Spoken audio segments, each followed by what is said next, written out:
We are back with another Rants review. This time we are checking out Nanuk. Now, we've covered a lot of Steve Jackson games, but this is a very interesting one. This is a 5 to 8 player game. And I say 5, I mean you have to have 5 players. It is specifically designed to be a kind of blind bidding game where you're pitted against the other players and your belief of what's actually going to happen.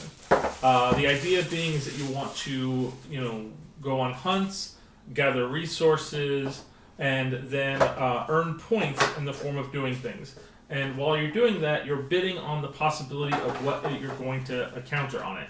Now, the board specifically represents the 4 different types of animals that you can get on the hunt. This is the totem that protects the Nanuk hunters. And then, of course, you have the actual Nanuk is the beast, the polar bear that's going to come and eat you and kill you. So in the betting, you have either a 5 or a 1 token, and on your turn as you go around, you are going to kind of betting how many of something you are going to capture on the hunt. So you can say, I'm going to catch 1 seal, or I'm going to catch 5 seals. And then you also set how many days the hunt's going to be. It can be anywhere from 1 to 12. Now, that's really important. We'll go over why that's important in a second. But generally speaking, the idea is everyone's going to have a certain number of cards in their hand in the beginning of the round, and those cards can either be like certain animals. And so what they're saying is like, look, we're going to catch, 5 seal, or we're going to catch 5 bird, or we're going to catch 5 fish, or 5 deer. And then you're going to say like, okay, well, if I have 5 cards, that is going to be beneficial to me on this hunt, because maybe I have 5 deer already in my collection of cards I've received in the game so far. But there's a reason why you might not want to throw your cards down from your hand as opposed to what you get from the hunt. Now, as I said, this is really important here. Whatever you place on here is going to be how many days in the hunt that you will be going through. So if that means blind cards from the deck, while at the beginning of the hunt, players can basically be all, okay, here's these cards from my hand that I'm going to add to this hunt, blind from there, and then that's going to basically be within what you actually have. So if I have 2 cards that are pulled out from players, 2 deer, I need to get 3 more for this to be a successful hunt, and we've said it's going to be a 5-day hunt. We would have to then draw 5 cards from the deck. Now these, of course, are not shuffled, so all the doubles are there. We would definitely have made it. That would have been a successful hunt. However, if you are to draw a Nanuk card, let me get one of those for you so you can see. I think they're actually in this one. A Nanuk card, then you would basically immediately fail the hunt.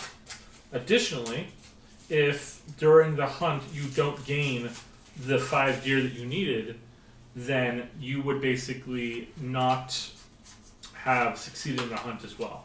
But if you draw a Nanuk card, then the hunt is automatically doomed. The only way the hunt is not doomed is specifically with one of these cards having been drawn face up during the hunt before the event.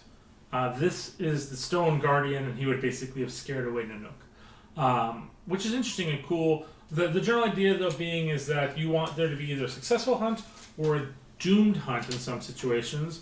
We'll talk a little bit about that. Now, the player tokens, every player gets a token. This represents I'm going on the hunt, or it's a doomed hunt. At any point during the blind bidding where you're saying, oh, we're going to get this many deer, a player could say, I don't think it's going to happen, this is going to be a doomed hunt. And once that happens, once one player says he doesn't believe the hunt is going to be successful, we have now entered into the either you join the hunt or you're a doomsayer.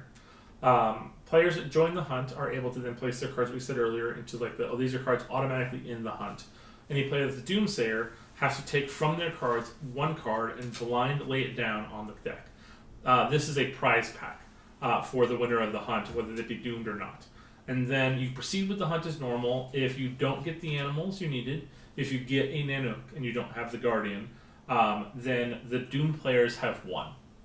And therefore all the cards that were drawn from the hunt, all the cards that were put into the thing from the players, and all the cards that were in the blind bet are then put together shuffled up and equally distributed to the victors of the situation. Whether it was a doomed hunt, the doomed players get it. Successful hunt, the hunters that go on the hunt get the cards. They're divvied up, and you keep playing the game until the deck is basically gone.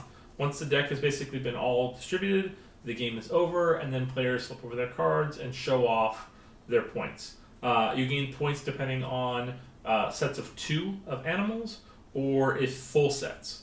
So, for instance, if you have like one of each animal, a seal, a fish, a bird, and a deer, those are going to be a set of points, and then the player with the most points wins the game. So it kind of feels like a mixture of Liar's Dice and War, almost, which is kind of cool, with a Eskimo feel, or Inuit feel, I should say. It's more non-offensive. But I mean, it's nice to see a game like this that considers other cultures and applies them into a unique and non-insulting way.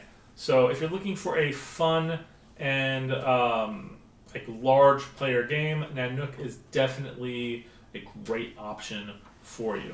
Well, thank you guys so much for watching. Again, Rants reviews come out every week, so we'll see you guys next time.